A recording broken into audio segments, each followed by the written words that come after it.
Interest on investment.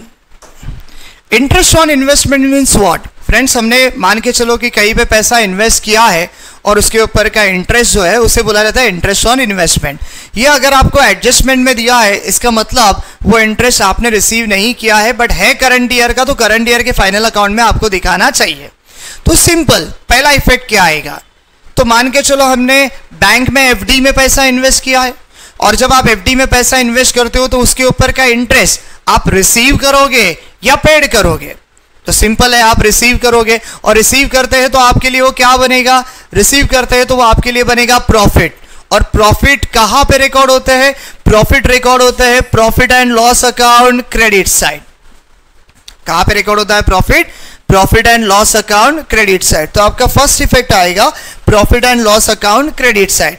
But अगर adjustment में दिया है इसका मतलब एक तो वो रिसीव नहीं किया है या फिर किया रहेगा तो उसका रिकॉर्ड ट्रायल बैलेंस में हुआ नहीं है तो फिर उसको रिकॉर्ड करो तो क्या आएगा, second effect very simple, receive नहीं किया मतलब रिसीव करने का बाकी है तो इट इज रिसीवेबल है तो कहां पे आएगा, बैलेंस शीट एसेट साइड.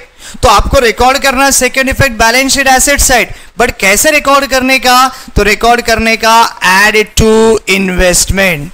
तो एग्जाम्पल, हमने एफडी में पैसा रखा था मान के चलो बैंक के पास 20,000, उसके ऊपर हमको इंटरेस्ट मिला मान के चलो 700.